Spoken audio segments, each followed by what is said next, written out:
Is this like the first Indian you all had? In a long time. Too many Chinese fellows. Let's talk about the whole Proton and Geely partnership. Okay. I'm sure you guys have a lot to say about this. But in essence, Geely, Zhejiang, right? Zhejiang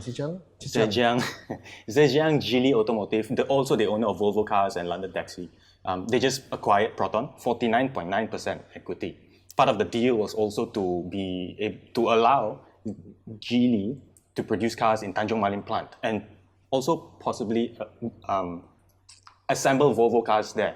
Although that wasn't mentioned. That wasn't mentioned, yeah. It's in the definitive agreement that's due by July. All that, so right now it's all just speculation. What are your thoughts on this partnership? Me or him? Oh, both of you. Let the experts start. I'm sure you guys have a lot to say the about first this. thing is this is a heads of agreement. Yeah. So this is just conceptual document which is just outlining both sides' aspiration. It is not set in stone. Only when set in stone when they have the contract with 2 signatures on it, right? Yeah. But at this point in time, because Proton is such a basket case already, in a way, this is kind of like their last chance saloon. It is not a bad option because what you've got is basically access to the Chinese market, and there's KPIs inside the agreement. If you see it, they are trying to be the top automaker in Malaysia by market share. They're trying to be the top 3 by market share in ASEAN, and they have an aspiration to be cash flow positive, profitable, but they don't say by when. As soon as practically possible. So these are big aspirations, but if they can get into China, it's not a bad option for them. What do you think, Daniel? Is this partnership the right thing to do? Since we've got also PSA Group as one of the forerunners in the bid. I think I want to applause. Which party? Because fantastic Applause news. for China or applause for Malaysia? No, applause for Malaysia. Okay. Not Proton. Applause for Malaysia because, Proton has had its problems. We know all the problems. It's been in the press. People talk about it. Every mama shop you go, someone is talking something negative about Proton. But end of the day, look at the number of people being employed in the factory, showrooms, after sales, surrounding industries and everything else. Yes, people used to complain about government intervention, government bailout money. Look at the big American car companies. When they had problems, the government bailed them out. But nobody said anything bad about it. But when Proton does something wrong, everybody screams and shouts. Yes, I'm a taxpayer, you're a taxpayer. Him, I'm not too sure. But the thing is now, tax money or not, this is a normal thing. Because why? It's an ecosystem of people earning money and living off it. The money gets thrown back into the economy and people need it. Now with Geely coming in, a lot of people now are saying, oh, why Geely? I say great news. Because Geely, first of all, Proton has fantastic aircon system. Now they'll be even better because Geely is a refrigeration company. Number 2, with Geely in, like you said, you're going to get into the China market. Number 3, they have so many Chinese nationals now coming into the country. They're definitely going to buy a Proton. Number 4. Are you sure about that? Yes. Number 4. On what basis? I know, my Chinese friends are already telling me. Number 4, very important, the factory is going to go into full capacity. Yeah. When, we don't know. Yeah. But when it goes into full capacity, which means more jobs, more money, more vendors, more infrastructure development, it works down to even after sales, spare parts, the whole network. Now, you asked me just now about PSA. I would rather have Geely than PSA. Why? Yeah. If you have PSA, it's a European company. That means the parts will transfer back into euro money. I don't want to be paying more expensive parts pricing. If it's Geely, I'll be paying China car prices, China car parts. Now, everyone says, oh, China cars, no good and everything else. Now, when's the last time we actually looked at a Chinese car? The Chinese car is built for the Chinese consumption. They don't want to keep a car for 10 years like us Malaysians. They want to keep it for a few years and they want to change it. So the car is built to that specification. If the car from Malaysia is going to be built to that specification, they will make the car cheap. Now, you want a cheap car, you pay a cheap price, don't expect expensive quality. You have to look at what you're paying for. If I bought this mug for RM1, I don't expect it to last me 10 years. But if I go into a premium mug shop and pay 20 ringgit for a mug, it should last until my grandchild. Have you guys bought Nokia phones before? Oh yeah. This is Nokia phones before the whole smartphone craze took off. Fantastic phones. Yeah, but then look at what happened to Nokia. Look at what happened to Ericsson. Look at what happened to Motorola, right? When Apple came in with the smartphones, all these guys died. Okay, Nokia was a few $100 billion euro market capitalization. Same for Motorola. Same for Ericsson. Same for BlackBerry as well. Yes. Once they got disrupted by Apple, they were all dead. So in terms of now where Geely and Proton are, they are just postponing the death of the automotive, because we can see all this is happening, right? The ride-hailing services that are coming, the Ubers, the Lyfts of this world, the Didi, Kuwaitis, the Grab cars of this world, there will come a time in the future when nobody will ever own a car anymore, unless you can afford it or you love to drive, or you can afford a Lamborghini or a Pagani or a Ferrari. You don't have to, in fact, nowadays people don't even have cars and they can get by in urban centers already, right? That day is coming soon. Okay? Very easily. Now, when I look at the announcement from DRB HiCom, there's no mention whatsoever about autonomous vehicles, self-driving, hybrid engines, technology, no. They're only talking about rolling inventory off the factory floor. I get what you say about the ecosystem, right? But my argument is that Proton should never have existed in the first place. Because when it was hatched and conceived by the Prime Minister, Tun Mahathir in 1985, the population of Malaysia was 15.7 million people, okay? You cannot start a car project and hope to export your product overseas because you got no brand, you got no quality, you got no service centers, you got no infrastructure, no dealerships, no sales agents. You have to sell into your domestic market. As an industrialization project, it was doomed to fail because there are no economies of scale in Malaysia. Fast forward 35 years, 15.4 billion ringgit in subsidies and government assistance, and 35 years of pain by Malaysians who are forced to buy Proton cars because everything else was priced out of the market. Proton has been an expensive, shameful, and completely misguided project from day one. Tun Mahathir's crocodile tears are just droplets in the ocean. I don't disagree with you. But what about Skoda and Seat? Same problem. Correct, but Skoda is doomed to die. Exactly. Seat. Right? Doomed to die. Every other car maker in this world, unless they've got very, very advanced technologies in autonomous vehicles, hybrid engines, very good battery systems, you're going to die. You are the Nokias of this world. You're going to die. Geely has got the London taxi electrified already. It's a small project. It's not a huge project, but they got the technology. Yeah. It's just a matter of time. They need to take it into mass production. Yeah. Given enough time, I'm sure these guys can turn things around quickly enough to bring that technology here, and we could have electrified taxis here. Not the black cab, a Proton electrified car. That could later be made into electrified vans, electrified pickup trucks, whatever. I'm not saying it'll happen. Maybe. But I'm correct. thinking about it. Correct, maybe. But the thing is, if you're the consumer and you don't already, you see, the transport of the future will be driven by fleets that are owned by corporations. Yes. You don't have to own a car unless you really like drive car. You don't have to own a car. And actually, the economics of the situation is that in time to come, and governments will even legislate you to not even drive a car into city centers because it'll be dangerous. Statistically, you're bound to have an accident because of what the numbers say. In time to come, the vehicles of the future will have sensors. They will be able to detect objects and detect, so you'll never have a collision ever again. You will be legislated out of driving into city centers, and you can only be allowed to drive on certain parts of the world. But no I have to question. stop you there, sorry. That for Malaysia will not come very soon. You know why? Correct. Because Which is why there's too many workshops that will close down. If the cars are not going to have accident. It's bound to happen. It's this is the way of the future. But you can't change it. They can't change. You see, think about it. They wanted to do away with old cars. They had a scrap policy. Scrap car policy. Why did they stop it? Because why? There's too many people living in small towns and also big towns who have old cars who can't afford even a new Proton or Perdua.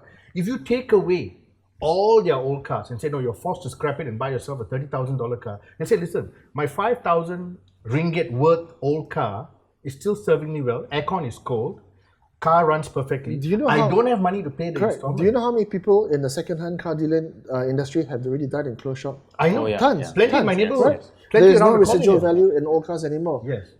This is economics 101. If you can't make it, if there's no commercial proposition, you close down, you'll find another job. Yes. You find another business model. But what do you tell a 56-year-old pensioner who is on a fixed income, who's got a fantastic 15-year-old car that's not giving him any problem, no more loan? Why should he get rid of it and buy a new Malaysian-made car? You don't own. You don't have to buy a car. You see, in all these Geely Proton discussions, right? It is only about making it happen for Proton and keeping it alive on life support orbit, right? And yeah, you're right. This day will not come in China for a long time because in China you got 1.5 billion people. 90% of them don't have a car. They all want to get onto the ladder, right? They want to move from 2 wheels to 4 wheels, get an aircon car. That day will not arrive in China anytime soon. In fact, they've even legislated Uber out of the country, right? Yeah. There's only Didi Kuidi, and other Chinese corporations. That day will not come so soon, but it will come first in America and Europe and other developed parts of the world. I will tell you what's going to happen. I'll tell you what's going to happen. Many years ago, we traveled to China and laughed at people on bicycles, people doing recycling, people pulling push carts. Today, you see all these people driving cars in China. Come back to Malaysia, in my neighborhood, Petaling Jaya, urban neighborhood, I see people on bicycles, people on push carts, people doing recycling. So what has happened is, the whole thing has turned around. Now, I think we've talked enough about Proton and what's going to happen with Geely and everything else. What we got to understand is, we are not in power to change anything. No, we are not decision makers. Oh, yeah. How many cars do you own? Doesn't matter. No, how many cars do you own? Doesn't matter. It's a valid question. Doesn't matter how many cars I own. You and I, and Matthew as well, we love cars. That's why we do what we do, right? Yes. We love the mechanics, we love the change gears, right? We will be the minority in the future. What Geely is paying for Proton, and let me just get some numbers out there, right? Yeah, sure. Geely are paying 170.3 million ringgit in cash. They're relinquishing distribution, sales, marketing, and manufacturing rights to the Boyu SUV, to the Malaysian JV consortium for distribution to the Southeast Asian region, for a total kind of like enterprise valuation of about 1.5 billion ringgit for Proton, right?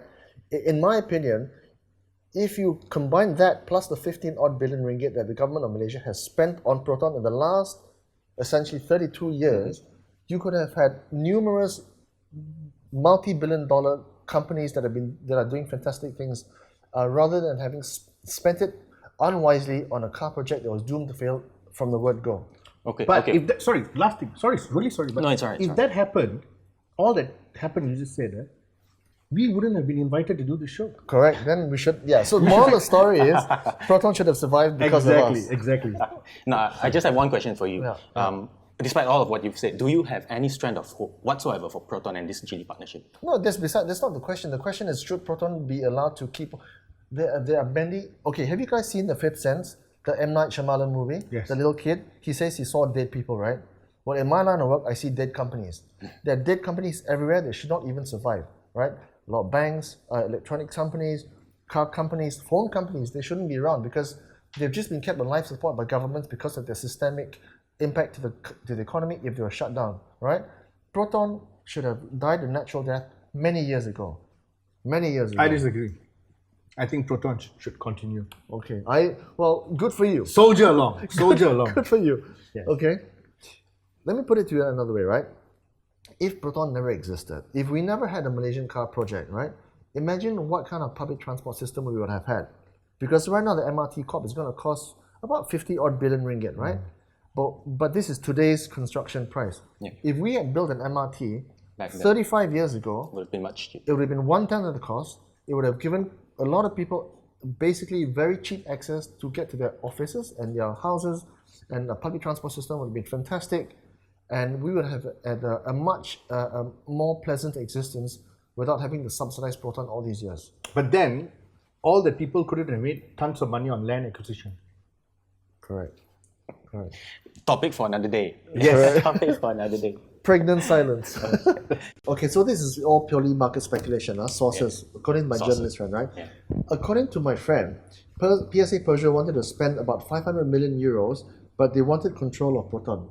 500 million 500 million euros, okay? And The how thing much is Geely offering? Okay, because Geely offered a platform in return. So they offered 170.3 million in cash for 49. Wait, 173 million in what currency? 170 ringgit. Ringgit. Okay. Significantly less. Significantly less. 170.3 million ringgit for 49.9%. Plus, they offered the joint venture rights over the Boyu SUV, Which in is worth ASEAN. 500 million. No, because according to the reports, anything from about 600 million to 1 billion ringgit. Because, I mean, there's huge development costs with any platform, right? This is basically design, sales, production, marketing rights in multiple countries in ASEAN. So it's a huge, plus licensing, okay? So it's a huge deal by any imagination. Why didn't Malaysia go for the PSA. cash and high valuation? Because they wanted to control Proton. They want Still, majority. They wanted majority. If the speculation is right. Yeah. And there were also talks between Lotus, when DRB had come wanted to sell off Lotus, Geely was solely interested in the sports car maker. Solely interested. Yeah. How do you know? Speculation again. Speculation. Industry speculation. Okay. So, In terms of Lotus, I think I'm so happy again. Because why? You've not seen a new Lotus for such a long time. And Lotus actually built, enthusiast superb cars. Lovely Okay? cars. Yes, there's always the issue. Our cars are based on Lotus Elands. Of course. Right. Yeah. But Lotus have always had problems with R&D money. Yeah. Yeah. They never had marketing money. They never could go into certain markets because no left-hand drive. They couldn't do crash tests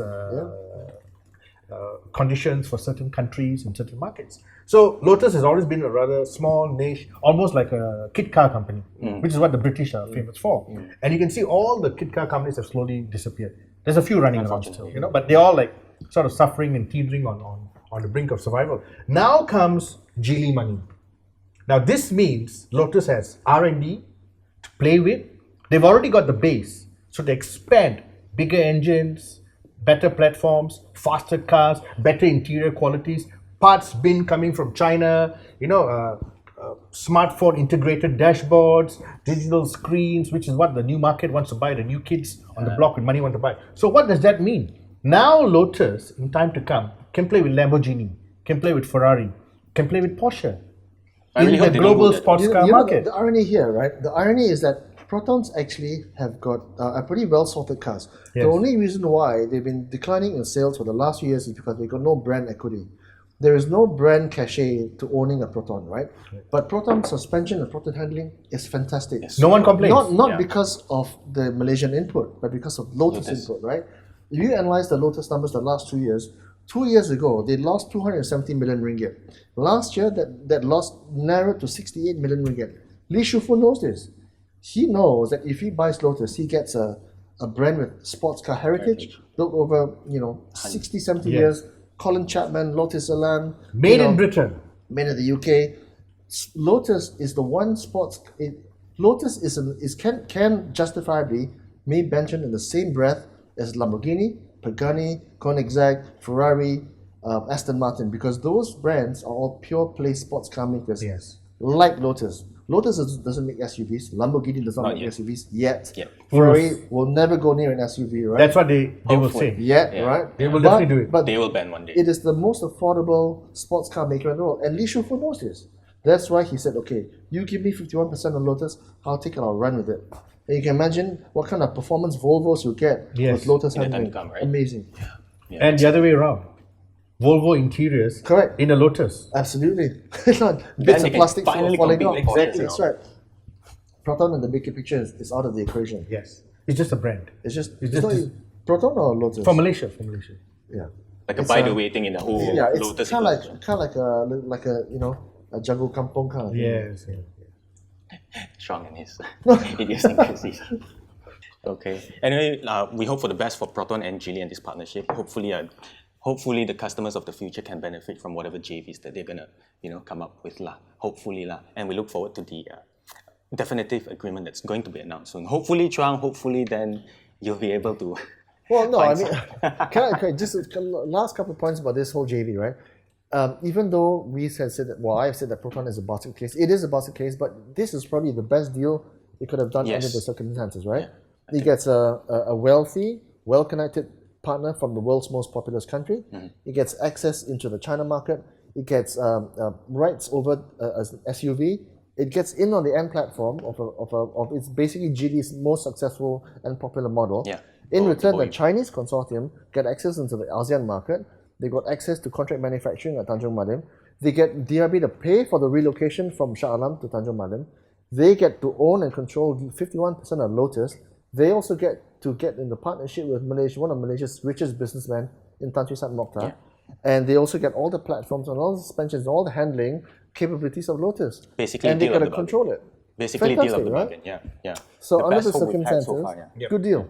Yeah. And speaking of the Boyu, it's actually their best-selling model, right? Yeah, in it China. is. Yeah. It's not a bad-looking car. As well. Yeah. And if Proton were to make an SUV, they could essentially rebadge the car for a fraction of the Absolutely. cost instead of Absolutely. spending a ton of money on Absolutely. R&D. Some of the analysts are saying that basically the distribution the actual platform is somewhere between 600 million to 1 billion ringgit to produce from ground up, right? Yeah. That spend doesn't have to land at Proton's door anymore. Yeah. And now they don't even have to subsidize Lotus anymore, right? So, I mean, I hate the phrase, but it's actually win-win. So you agree with me? No, I To a said certain extent, my point is that Proton should never have been hatched in the first place. But anyway. now the child has been born, Yes. is now a 35-year-old adult. Yes. It's finally gotten married, like it's leaving the house. Yes. Finally. So What is true? I want to ask you a question, guys. So with this now, would you go and buy Proton shares? You can't buy Proton shares. No, but Suspended. once it's back active, would you buy? No. Why? Because it's going to die a natural death. Really? 99% of car makers, as we know, will die a natural death. Okay. Right? Cool. If you're going to buy a car company, go and buy Tesla. Because it'll be worth 15 times what it's going to be worth now. Really? Yes, absolutely. I don't think so. Okay. I'm going to buy some Proton shares. Go and buy some. I'm going to cash in my son's education insurance policy. All right. Buy some Proton shares. We all know that's not true. Daniel's never going to do that.